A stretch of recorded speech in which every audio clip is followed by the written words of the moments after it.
Welcome to the PodPage November Meetup. I'm the head of podcasting here, Dave Jackson. Thanking you so much for tuning in. We are going to start off with a little bit of disappointing news. To make a long story short, Matt Diamante is going to have to reschedule, and I'm going to blame that. I would like to blame it on Riverside, but we're going to turn this into kind of an Ask Me Anything type deal. And I had sent an invite via Riverside to Matt as a guest. And so I could blame Riverside because I went in this morning and saw where, as he let me know, because I emailed him this morning, I'm like, hey, really looking forward to today. And he goes, yeah, you never sent me an invite. So he had another commitment. And I was like, huh. So I went into Riverside and saw where, according to Riverside, there was no guest, even though I know I did that. And so I'm going to take that on me. I could blame Riverside, but I never double checked with Matt. Hey, did you get the, um, calendar invite? So Matt's not going to be here. And so what I thought we could do, I'm looking over to see who's in the chat, if anyone is here yet. I know we had close to 60 people signed up to show up, which means we'd probably get about 20. And so far, we just started here, but we aren't seeing a ton of people. So, because one of the things I wanted to talk about today is there are a few questions that people don't answer. Then they think about it, and sometimes they get a little confused. And so, what I mean by this is I will ask, who is your podcast for? And you will say, well, it's for women aged such and such, that want to do this, et cetera, et cetera. So we have our niche. And then I will ask, well, why are you doing this? And then somebody will say something like, well, I want to get the word out, or I want to establish myself as an influencer or a person in the space, etc. We'll talk about what are you going to talk about. And I always say that the what is where you take your why and you take your who and you overlap it. So what am I going to talk about that's going to educate or entertain the who while we move them towards my why? And that's the tough part. It sounds simple, but sometimes finding that is a little tough. And then I will say, okay, so we've got our who, we've got our why, we've got our what. And I will say, well, how are you going to measure your success? And this is the one people kind of get stuck on. And they'll say, well, downloads. And I'm like, okay, so is the goal advertising? And they'll be like, well, maybe, I don't know. And I'm like, okay, because there are other ways to measure success. And so I thought we could talk about that today because one, we did a monthly meetup a while ago, and we talked about how important having an email list is if you want to monetize. And so one of the ways you can grow your list is through an email list. So you could judge how many people are joining the email list. And one of the ways that you can set that up so that you can show that list is growing because of your podcast is to give out a link that only exists maybe in your podcast. So you could say something like, well, if you'd like to join my list for the super duper whatever, go over to mywebsite.com super duper, right? And then you could have that short link in pod page redirect to whatever page your newsletter is on. And so, hello, Manager Mike. Manager Mike, just so you know, Unfortunately, Matt is not here today. We had a little technical hiccup. And so, what we're talking about today is why are you doing your podcast? So, if you want to throw that into the chat room, or also, I'm going to throw this into the chat room. So, this is just going to be kind of a ask me anything kind of setup today. We'll just wing it. I didn't want to postpone it because I do enjoy hanging out with our community. And so there's a link there if you want to join and ask a question. But, so that would be one way to measure your success. Oh, I'm getting more email subscribers. You might be getting asked to appear on other podcasts. That would be a way to measure your success. Maybe, obviously the downloads are the easy one. There's that. But other ways you can measure your success is how far people are listening. And that's a stat that a lot of people overlook. I'm doing my podcast because my love of books, from the true bookaholic. There we go. That's a great way to do that. And the beauty of that is when you talk about books you love, your show is successful. And you're like, wait, what do you mean? I've only got, X amount of downloads. I remember once I had a client and he came to me and he said, I want to start a show about Batman. And I'm like, okay, we can do that. And he goes, I know there's already 50 million shows out there about Batman. He's like, but my family has said, we don't want to talk about Batman. And so he said, I just want to find a group of people I can talk about Batman with. And so I want to make sure this isn't Matt. Let me take this phone call. Like I said, we had a bit of a snag. Hello. That's what I thought. It's a spam call. How didn't we pass legislation in America to not have spam calls? But this guy started his podcast, got his media host, got his artwork, launched it. And he said, I looked at him. I said, when he had his first episode out, I said, congratulations, your show is successful. And he said, what do you mean? I just launched. He goes, I have probably 9 downloads if I'm lucky. And I said, no. The goal of your show was to talk about Batman. And I go, you are talking about Batman with your friends. I go, so your show is, it's a success. So yeah, Allison, yeah, I do my podcast to leverage for professional authority. Yep. And gain speaking gigs. Disruptive CEO Nation. Well done.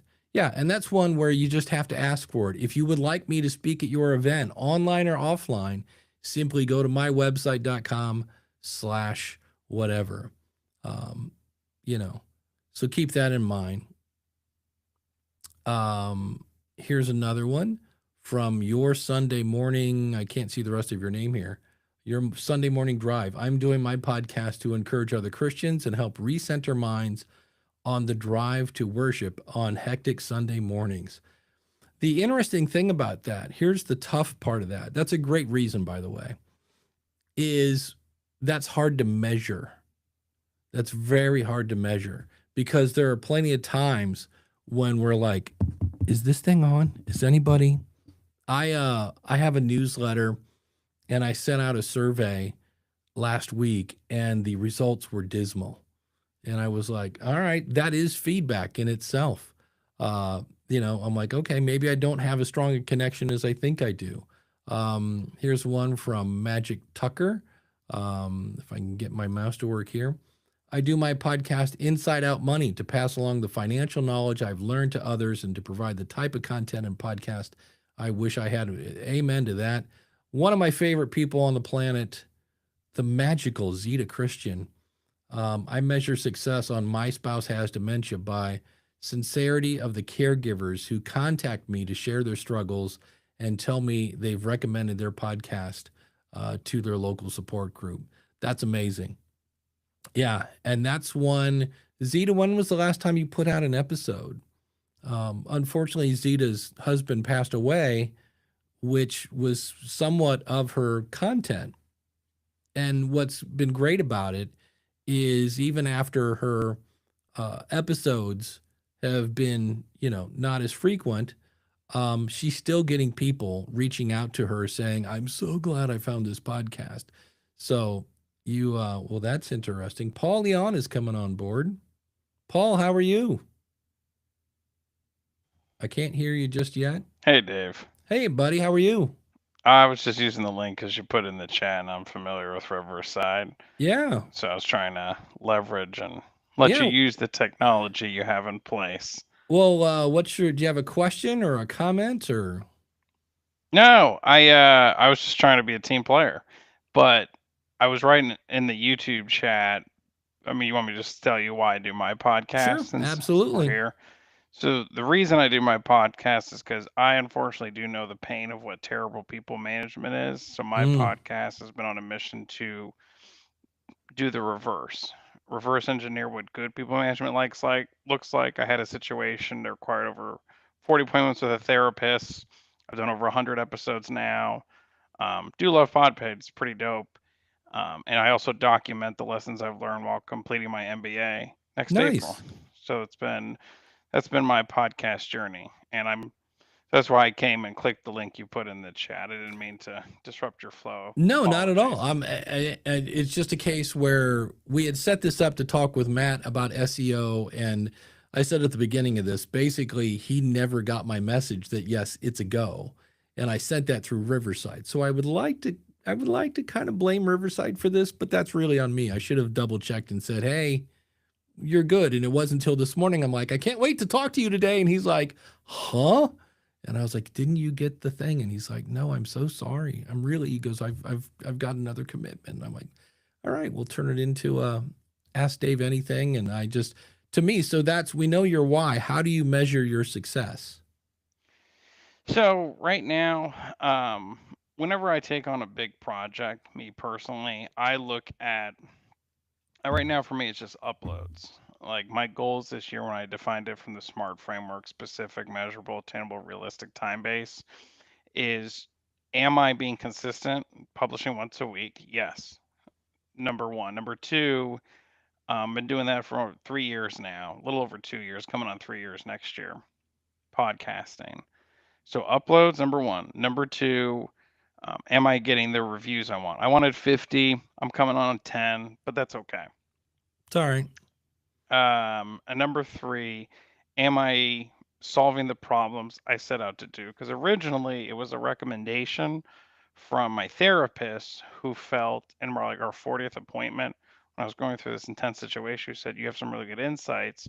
Why don't you just start documenting it? And that's Mm, kind of how my podcasting journey started on Spotify for podcasters, and then learned about this solution, I think like 18 months later, PodPage, and kind of fell in love with the simplicity of it. And somewhere along the way, I woke up one day, like 2 years in, like no results, to my inbox having 50 people want to be on the podcast. yeah. So that was kind of a cool situation. Doesn't make any money, but Well, and it may in the it's future. always interesting because we all get bombarded with people that have never listened to our show. We get a lot of spam people wanting to come on our show. My favorite is I had somebody pitch a plumber to the School of Podcasting, and I'm like, does he have a podcast? Like, is it like can you connect the two dots between I have a really good plumber that runs a business and a podcast about podcast, and they could not. And I went, yeah, thank you, but no, thank you. So that's always kind of it's cool that people want to be on your show, but it's even cooler when it's people that can bring value to your audience. So very Yeah, cool. yeah, that'll be future state. So yeah, that was it. So didn't mean to disrupt your flow. I always No, have a referral for you on SEO if you need one who came on my podcast. You're welcome to go on and I yeah, can well, introduce you.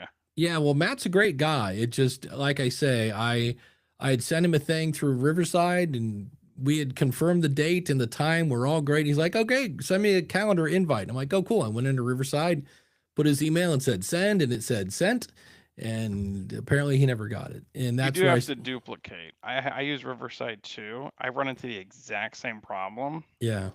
And it's a little annoying. So, like, for those who are, I don't want to steal your show, Dave. No. Are you okay if I have your permission to give you my experience in using Riverside? Oh, absolutely. It's at this point it's just kind of a big community hang. So, Sure. So, from my experience, the only challenge I have with Riverside in terms of scheduling guests is you do have to duplicate your work. So, you do have to take that link, copy and paste, send it, which is a little annoying. I use like Titan email service yeah. through WordPress to try to do it, but that totally happens all the time. Um, so hopefully, Yeah, just from one to another. I've learned it the hard way. Yes. Uh excellent. All right. And Yeah. what's your show again, Paul? So it's called the manager's mic. So I guess Good Pod send me an email saying it's a top management podcast that's trending. I don't know what that means, um, but it's cool. Yeah. I've got some interesting guests I've had so far. Um, some guy who's a big love guru, and all these people who help people managers level up their people management skills so they can be more positive in the workplace, lower turnover, and keep talent intact rather than lose them. That's the pain I solve Yeah. through that podcast. Well, while you're here, Paul, I'm going to use you as my Riverside expert. Um, let's see here. Bald. Wow. Bald in sync guy. Okay. I was like, wait, what am I reading? How can Podpage help with scheduling since Riverside wants to drop the ball? You could, Paul, I'll answer and you tell me if I'm right. Riverside gives you a default room that you could put into your message from Calendly. I use TidyCal. So you can send them the guest intake form and then have whatever scheduling tool you use that default room. Hence, they get the date and the time and the link. Would that work, Paul, to the best of your knowledge? So I saw the comment briefly. The comment was, how can Podpage streamline the effectiveness of getting guests scheduled, right? If I Yeah. understood that comment correctly. I'll tell you what I do, and I didn't see your name. So this is just personal experience and how I use Podpage. So there's in your Podpage system when you first make it, you have a registered guest form you can turn on. Yep. Whatever calendar system you use, whether it's the one Dave's recommending, I use one called Bookings through Titan email app. Yep. You can actually make that part of your registration form. And what you want to do, sir or ma'am, is as soon as the guest fills out that form, it puts all their information in Podpage and they can book the time they want based on the schedule that meets your Right. time. So that's how I personally use it, and it works great. Like for me, I have 2 kids, busy professional. I speak all around the world and podcast. Can't I my time's tight. I only do Tuesdays and Thursdays on my lunch hour. That's it. But what I like about it is I use that. They give all their info, they block it, and then when you do your recording in Riverside and upload everything, all that goes through Podpage and your RSS link, and it streamlines everything really clean. So that's how I personally use Podpage. I feel like I'm doing a commercial for Podpage, but hey, hopefully that answers your Start your question. preview today. Yes. Yeah. Excellent. Yeah, that's then however you want to do it. But yeah, and people always say, well, why isn't Podpage a media host? Why isn't Podpage an email list? Why isn't a Podpage a calendar tool? Because we don't want to compete with people who have been doing it for 20 years. Like we're never going to be, ConvertKit. We're never going to be Buzzsprout, nor do we want to be. It's like we make pretty websites for people that don't want to learn how to code, and then we just integrate. So we integrate with Patreon, we integrate with Buzzsprout and, Spotify and Captivate and all those guys. So, so that's why on that schedule form, you can just put the link right there to your calendar and go to town. Or what some people will do is different calendar tools. You can set it up to send people to the guest form, like do it the other way. Instead of going guest form to calendar, they'll send them a calendar, and when they're done with a calendar, it will send them to the guest intake form. So it's kind of 6 one way, half a dozen the other. I was talking about Zeta Christian and the My Spouse Has Dementia. She said, my last episode was in July. I have a lot more to share. I'm at a crossroads. Earlier episodes reflected my journey. Now I want to share related perspectives. Not sure my audience would value that. I think they would.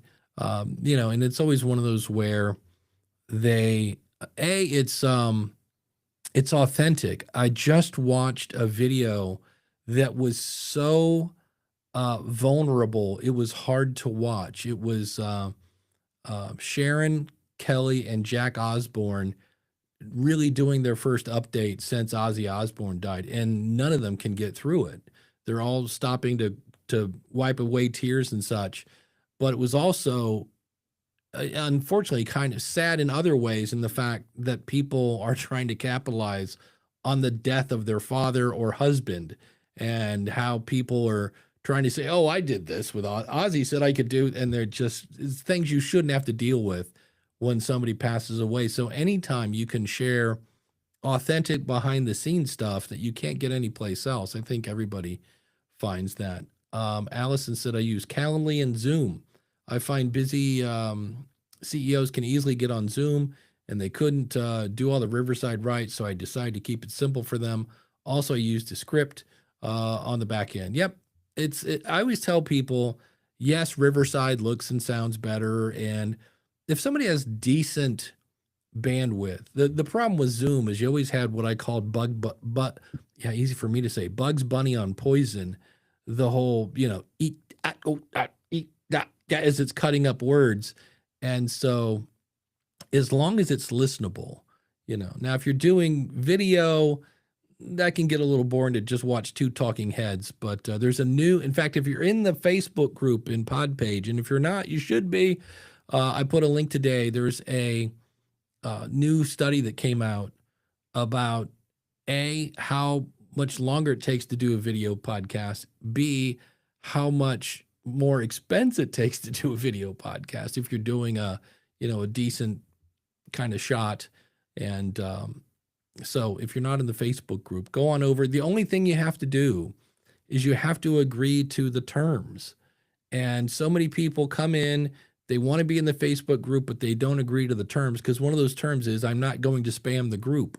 And so if you don't agree to that, I can't let you in the group. It's not that I don't want you to. We got a question For Your Sunday Morning Drive on measuring success in terms of figuring out who is listening. I'm a small show for now and have around 300 subscribers between Apple and Spotify. Congrats. Out of that, I get around 80 to 100 weekly listens. So that's where you can use your built-in survey in Podpage, and you can basically go in. It's based, do I have the book handy? I do not, but there's a great book called The Audience is Listening by Tom Webster. Tom has been measuring audio audiences for decades. He goes back to the 80s with Howard Stern. And when I heard we were making a survey, I thought it might be here. I said, I've got the questions already. So we reached out to Tom and said, Tom, can we kind of borrow your questions? And he said, can you kind of put a link to my book in Podpage? And we said yes, and he said yes. And so by default, it's his questions. And if you like, I don't need all these questions, you can turn them off. You can add your own. And I love the fact that we ask, what's your age? So instead of, are you 20 to 30, 30 to 40, et cetera, it's like, no, what's your age? And then, of course, you can download all that information and throw it into Google Sheets or Excel or whatever you want, and get some insight. So I found out, because of the gray hair, I'm on Facebook and Twitter a lot, and I will call it Twitter till the day I die. And I found out my audience is pretty heavily on LinkedIn. And I was like, oh, so if I want to interact with people, I should be hanging out on LinkedIn, which I do a lot more than I used to. So, he says, I'm very excited with that. But is that a normal percentage, or does that exist? So he says 300 subs, 80 to 100 weekly listens. I don't know the percentage. I know the percentage for action in general is 3%. When I did my research for my book about monetization, and you go, I've got this new free gift for you. Just, click here and get your free download. 3% is pretty decent. 5%, you're a rock star. When I for money, if you're trying to do like some sort of premium version of your show, when I did my book, the people that were really crushing it said 3%. I reached out to NPR and they said 1%. When I talked to the people at Teachable, which is a really popular platform for courses and stuff, they said 2%. And that is soul crushing when you're like, wait, it's not 50%, it's not 40%. It's like, no, I always tell people 3 if you're good. So 80 to 100, when you got 300, that's 30%.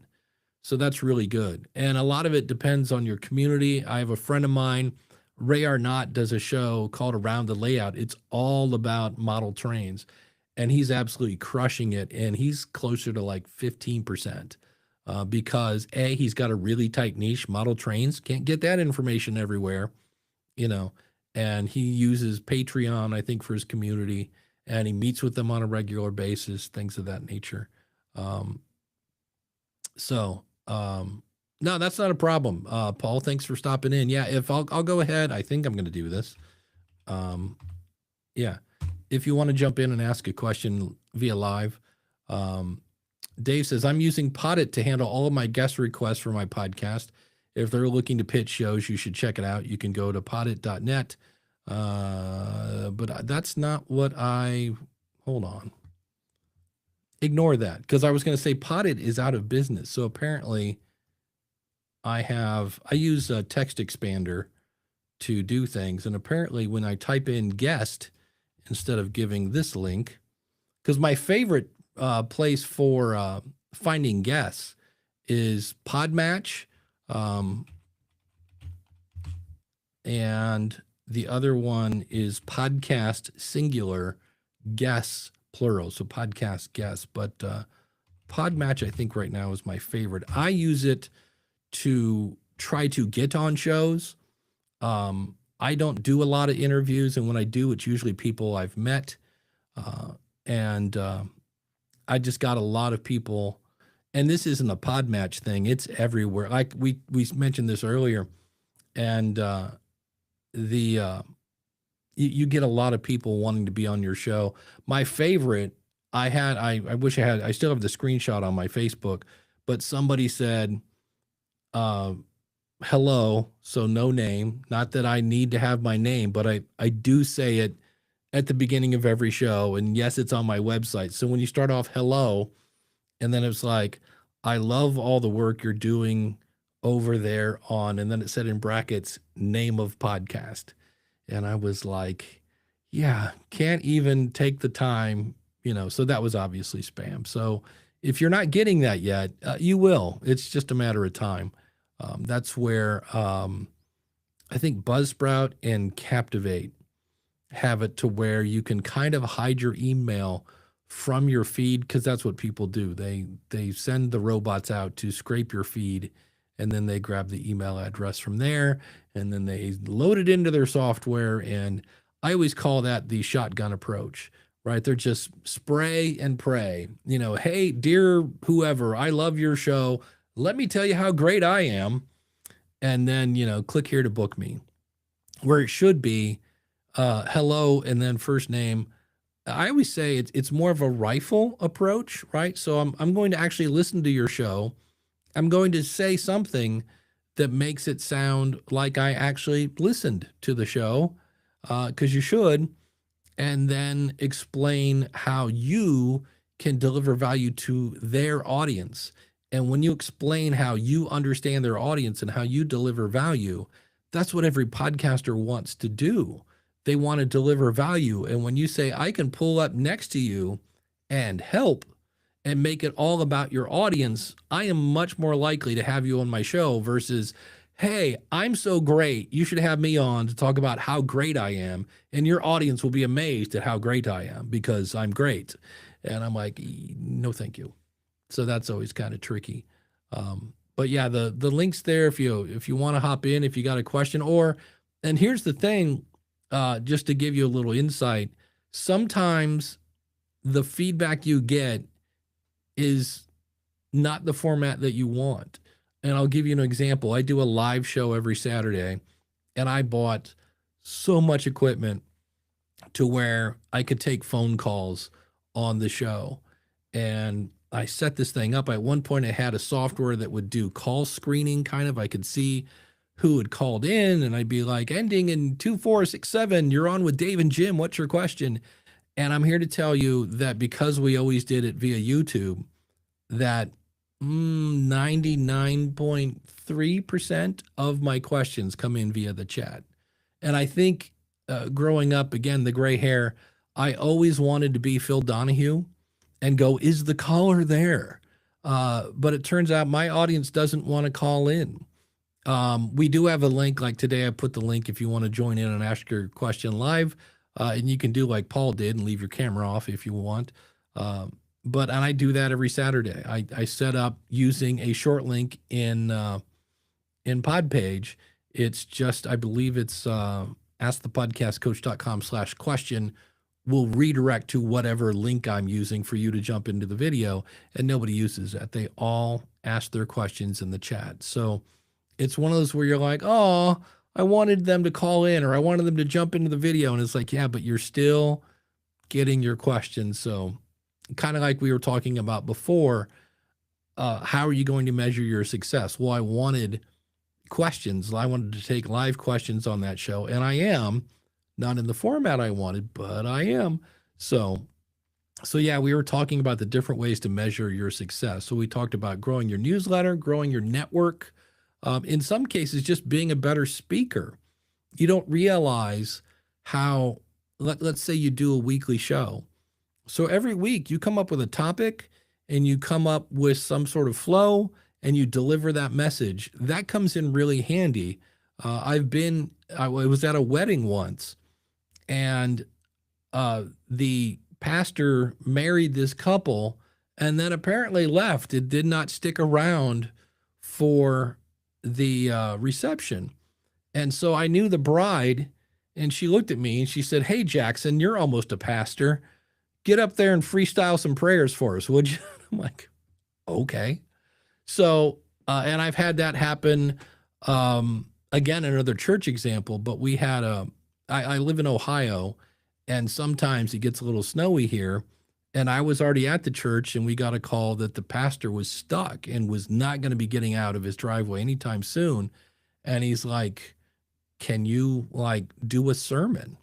And I looked at my watch and I had like 15 minutes. I was like, what? And so I ran to a computer, got a topic, spit some things out. And because I'm used to presenting things now, even before I was a podcaster, now I've been doing that for 20 years, but before that I was a teacher. So it wasn't that big of a stretch, but it is one of those things that you're able to think on your feet, or I don't know, maybe the calendar link didn't make it to your person and you've got an hour to kill. So you hop on a live stream and go, all right, we're just going to ask me anything. So does anybody have any plans that you hope to get done by the end of the year? Like in January, you're like, this is the year I'm going to do this with my podcast. And then you look up and you're like, wow, it's how sad is that? It is halfway through November. Wasn't it just November, like not too long ago? And I got to make sure I'm in the right chat here. I looked over at, see what's going on. No, I see. So I don't want to break anybody's screen. Nah, you're fine. I know for me, well, here's another fun example of you just have to roll with the punches. I have a newsletter going out today. I do a newsletter called Podcasting Observations, and founded podcastingobservations.com. And I'm writing about what do you do when things don't go right? And so I sent out a survey last week, and I don't know if we're all getting busy because of the holidays or what, but it did not get a lot of interaction. And I was like, okay, that is feedback. It's harsh. In the immortal words of Bill Murray, it's a little harsh, But I was like, all right, that's feedback, not the kind of feedback I wanted. And then the second one was, I have a course on podcasting at the School of Podcasting, and the videos are on a service called Adillo, which I spent $425 3 years ago for a lifetime deal. And they reached out to me yesterday and said, yeah, the lifetime deal's going away. You're going to have to start paying next month. And I went in to download my videos, as I'm now going to move to someplace else. And I couldn't log in and none of my videos worked. And I was like, okay, this is really bad. This is not good. I got people watching these videos and they all just went boop. And so they're working on it, but it's just one of those where you get better at handling, I think, pressure and last minute details. And it is what it is. You do what you can with what you got. So Allison says, if I can get my mouse to work here, my goal is to refresh my full pod page setup before the end of the year. If you go into pod page, if you go to, actually you can do this now, go to podpage.com/HQ. And if you go under videos, I think it's 3 videos ago, we did, it's kind of, it's actually called From Colors to Content. And most of our videos, I would say 98% of them, are about 3 minutes or less. They're not marketing videos. It's like, here's how to use the guest intake form. Click, click, click, and it's like 2 minutes. And somebody requested, because we're always listening to you guys, and they said, can you get me one? I just, I don't want to have to go through these, we have like 70 videos now on our YouTube channel. Like, can you just give me one that walks me from beginning to the main part? And I said, okay. And it's like 54 minutes. So if you just go to our YouTube channel at podpage.com/YouTube and probably search for color, the word color, or maybe content, that video should pop right up. And it really doesn't take that long. The beautiful thing is, especially if you're like me, right? If you are blessed enough to wear glasses, Podpage is very much like a trip to the optometrist. It's simply better this way, better that way. Better this way, better. I think that way. Okay, great. Now, how do you want your episodes to line up? Better this way, better that way. And you just make some choices. Zeta, I remember Zeta is a member of the School of Podcasting, and I walked her through Podpage one night. We got done, and she's like, is that it? I'm like, yeah, that's it. And her site looks great. We tied it into the colors of her artwork. So for your Sunday morning drive, says, my goal is to have all my guests scheduled for 2026 by the end of the year. Yikes. That would be interesting, because if somebody scheduled me for next November, I guess that's fine. You just, that would be one where I would definitely follow up with them like a week before to say, hey, don't forget, remember when we scheduled back in January that you were going to be on my show 10 months later? But boy, that would be great to have it all there. So yeah, Zeta said it was a great experience. Yeah. So there's that. Is Santa going to bring anybody new gear this year? I just got yesterday, it's the PodTrack P4 Next.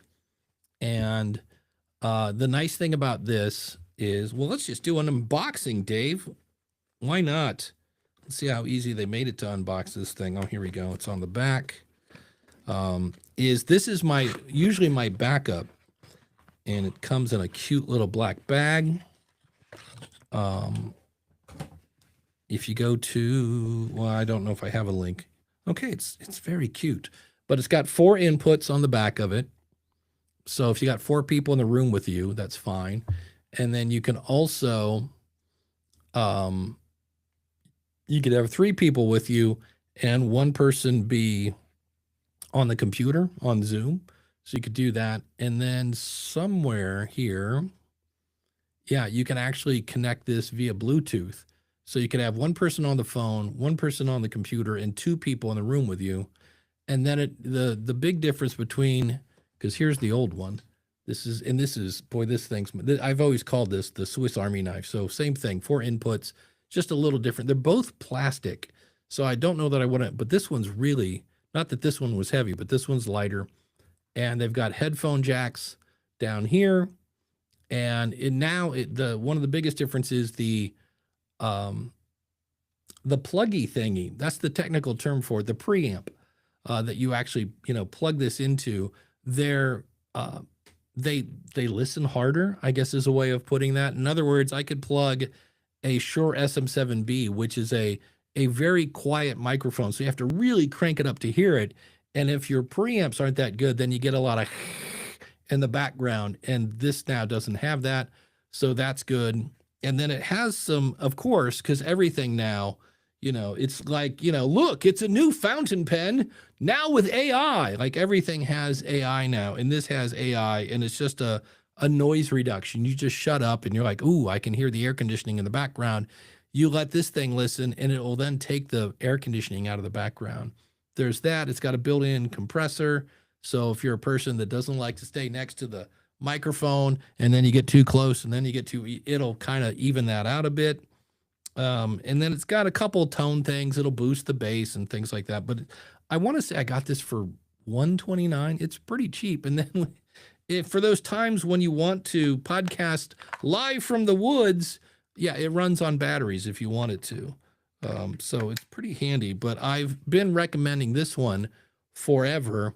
And so when this came out, I'm like, well, if I'm going to recommend it, I don't recommend something until I get to play with it and make sure that, because it's my reputation. If I say this is a great piece of equipment and then it's awful, that's not good. My friend Glenn Hebert does the Horse Radio Network, and he's got a really engaged audience. He's been doing it forever. He's got thousands of shows. He's been doing a daily show for like 20 years.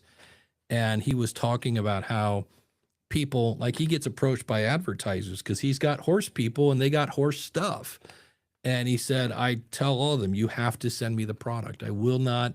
He goes, even though it's technically not an endorsement. Yes, Maggie, hold on 2 seconds here. She's asking for the link to the P4, which is that. So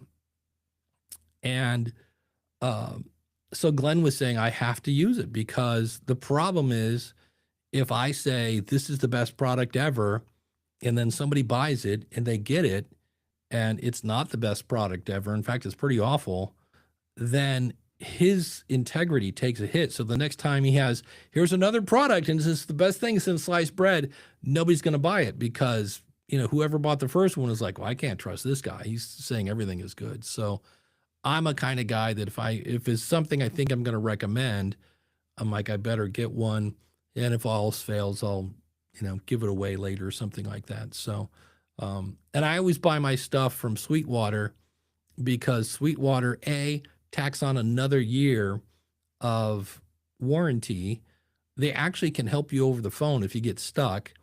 And the price is usually the same, if not better, than Amazon. They offer free shipping, and I don't think I have mine in here. They give you a little bag of candy. Come on. And their customer service is almost annoying. Like when this showed up yesterday, I got a call about 4:00. They're like, hey, we saw it showed up. Like, is it okay? Everything fine? Any questions yet? Have you had a chance to plug it in? I'm like, no, I'm good. I know what I'm doing. And Billy, I know Billy. Billy's my salesman.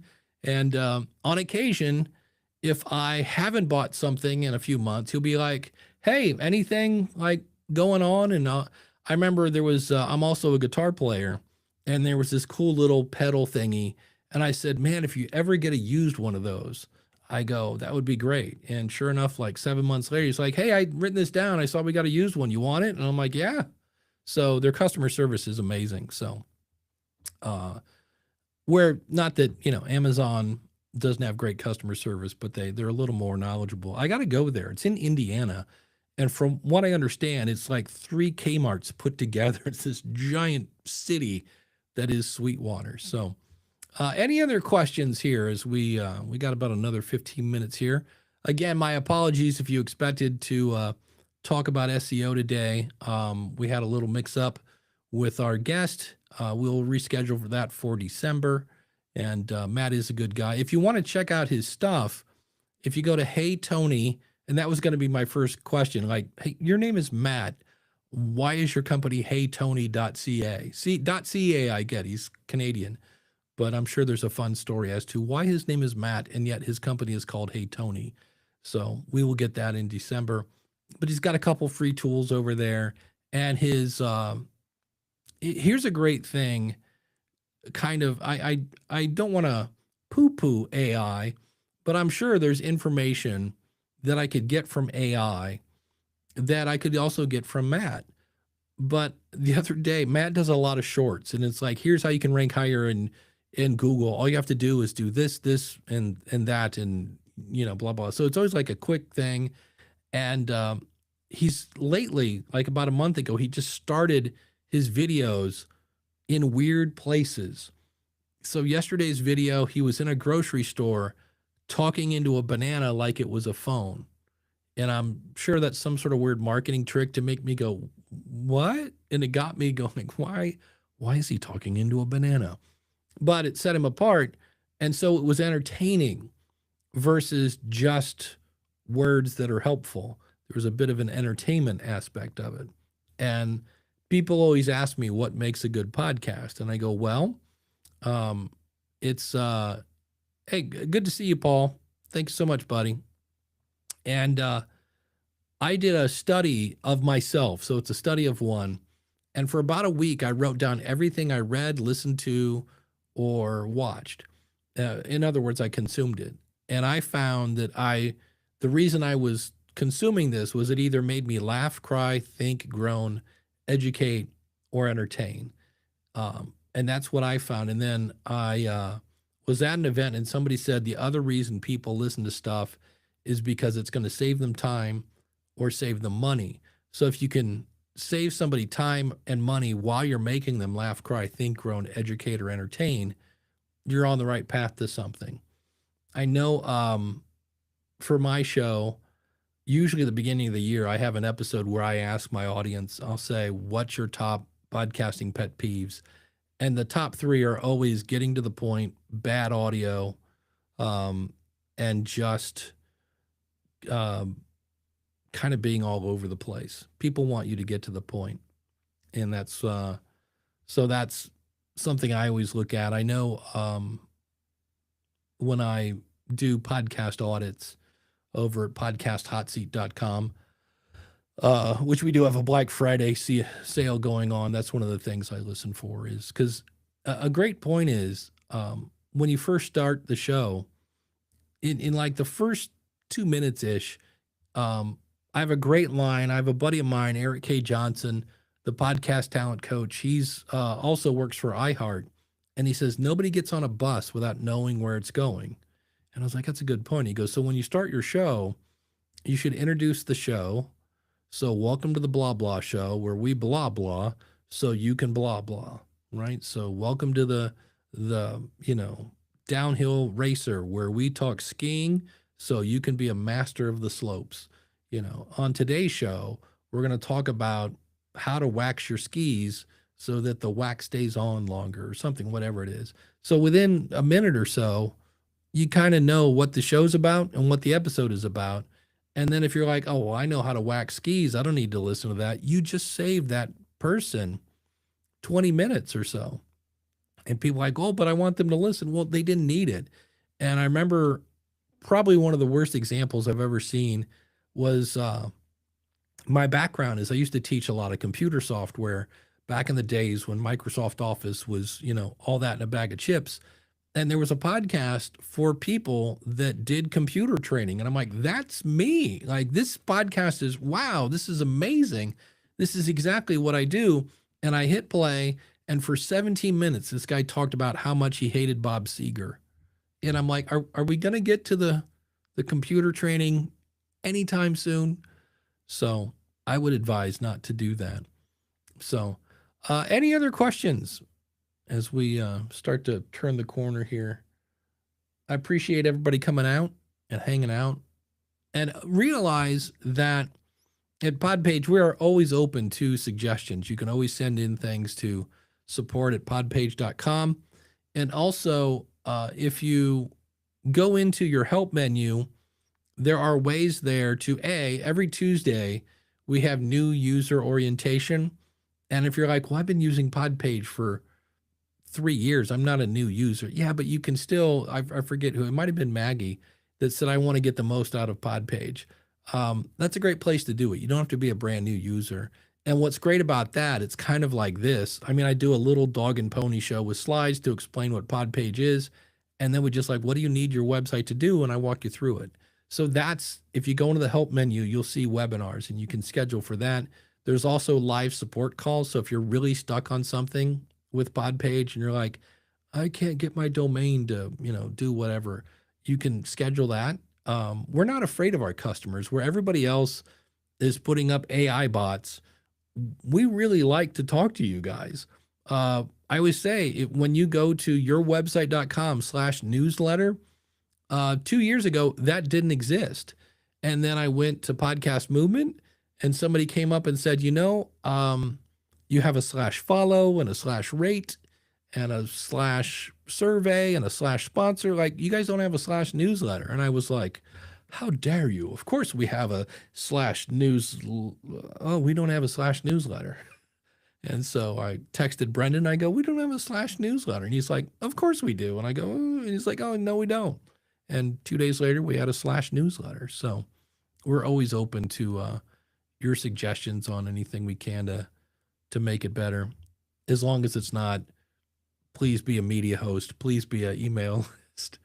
Like, again, we integrate with those things, but because especially, I forget, Riverside just added media hosting to their, ever growing list of things they do.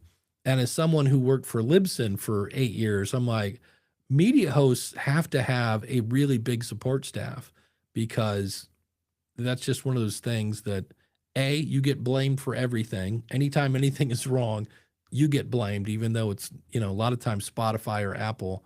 I remember one day both Spotify and Apple were having a bad day at the same time. And I worked at Libsyn, and Libsyn just got a ton of tickets. And we're like, it's not us, it's them. So that's another reason we'd have to, triple our support staff, and then that means the price goes up. So, and nobody wants that. So, all right, I'm checking the chat room here, seeing what else is going on. I'm on about a 20-second delay here. Yes, Allison says, yes, I am the long-term user who needs the refresh orientation. Yeah, come on by. It's every Tuesday at 2. And again, if the live support calls are like 15 minutes, but you can get a lot done in 15 minutes, where the Tuesday one at 2 is an hour. So,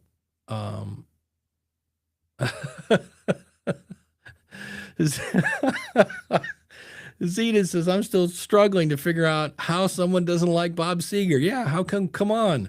Hollywood Nights, Feel Like a Number, Love to Watch Her Strut, makes me want to pick up my guitar just thinking about it. Yeah. And he's still around. He's, it's kind of sad when you see your favorite musicians, let nature take its course and the voice isn't quite what it used to be, but that's what happens. I laugh when I listen to my first episode from 20 years ago. I'm way up here. Like, hey, welcome to the School of Podcasting. This is Dave Jackson. And I'm like, who is this guy that sounds like this? And I guess if you talk for 20 years, your voice drops, or if it's just part of getting older or what's going on. But I definitely sound different than I used to. And I was like, did somebody speed this up? Yeah, Turn the Page. Yeah. There's a lot of great tunes there. So, is anybody going to start a new podcast in 2026? Yeah. Yes, for your Sunday morning drive. Says, I went through new user orientation and it was a great experience. Thanks for that. Yeah, it's I love it anytime I get a chance. That's why when I heard that Matt couldn't make it today, he's like, can we reschedule? I'm like, well, we're going to reschedule, but I'm still doing this because even if it's just to hang out and say, what are you guys thinking about? What are you working on? Go join the Facebook group type stuff. I didn't want to postpone that. We'd already postponed it. We didn't postpone it. It's usually the first week of the month. And he said, I can't do that. Can we do the second week? And I'm like, yep.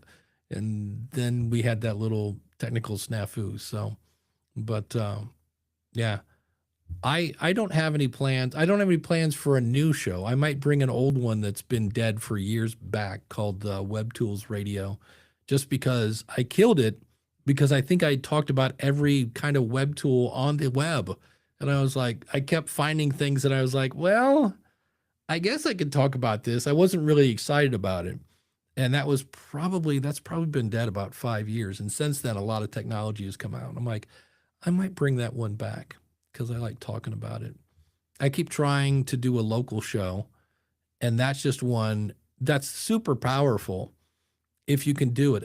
I have too much going on, because you really need to be a reporter and go out and talk to people. And there are great tools like this little gizmo. I always buy this stuff and then I never use it. But this is a microphone from Rode that is a recorder. You basically walk in, you hit record, and it records on a little SD card. And then you take the SD card out and you put it into your computer and finish it from there. But you could basically do the Bob Barker, like, so tell us about your new restaurant opening on Main Street, and then go the right. So it's super. The thing I don't like about it is there's no headphones. So I don't know if I'm popping my P's or anything like that, but it's pretty handy. I just have never, I've used it like once. My other new tool that I think is in front of me, if you're trying to do video on a budget, and I apologize, I don't know what that's called. These are the Rode Wireless Micro. And what's kind of cool about it is it has a little clip thingy on it, so you could just clip it to your clothes. But it also has a really strong magnet. So if I wanted to put it, further down, I could basically just put it here via the magnet and just do that. And what's interesting is it has this thing that plugs into the bottom of your phone. Now, when I saw that, I was like, hey, is that tall enough to stick in the bottom of my phone? And the answer was yes, if I took it out of my case. And I was like, oh, not that it's that hard to take my phone out of my case, but I was like, I wish I could just, throw it in there. Well, I found that you can, for like $9, get 4 of these. And I was like, can I just buy one? I really, but it's basically a little USB-C extender. And so now I can basically take my phone and stick this little gizmo in the bottom, and then take this and stick it into the bottom of that, and we are good to go. And then you basically pull out the microphones, and Rode has a little software that you can use. You can, even if you're doing video, set it up. You could put this on a tripod, and then this camera will record you, and these cameras will record your guest. It's pretty wild. Or you could just record audio if you don't want to do video. So more fun toys to play with. But these are the wireless micro. I want to say again is a little under $100 right now, and so you could basically get into video podcasting for, not too much money. Now then you get into, well, do you have lights, which I have 2 in my ceiling, and do you have a tripod? And, that's, like I said, in the Facebook group, we have a link to, and Zeta, I also put it in the School of Podcasting group. It's a link to a study that came out about the added time and the added money for doing a video podcast. And I always like to quote the study of, not that there's anything wrong with YouTube, but when Bill Maher launched Club Random, he only promoted the video version of that show, and the audio version outperformed it 15-1, because there's just more time to listen than there is to watch. And then I looked at the numbers, and I compared how many audience members do we have per audio versus how many audience members do we have per video? Because obviously there are gazillions of people on YouTube, but in terms of how many audience members per person, and again, audio outperformed video 15-1. So it's got a great discoverability thing. The report I just talked about, they also said that the completion percentage on video is not great. And so to me, audio is an inch wide and a mile deep. Video is a mile wide and an inch deep. So it kind of depends on what you're looking for. But I appreciate everybody coming out. And again, my apologies for the little technical snafu. We'll have Matt come back and we'll get him on. We'll talk about some SEO. And if you want to check him out before then, again, he's at heytony.ca. But I appreciate you taking the time. And if you have any questions on anything, never, ever hesitate to reach out at support@podpage.com. And if you just, for those looking to brush up on things, if you go to help and go to, I think it's called the knowledge base. I think that's what the link is. And just search for quick. We have a quick reference guide that goes over all the features and has links to all the videos. So if you're trying to brush up on your pod page skills, that's it. So, and that is Matt Kundle of Sound Off Media. Matt, great to see you. And thanks again. And if you're in the U.S., enjoy your Thanksgiving. And if you're not, enjoy your Thursday. And we'll see you all real soon. Take care.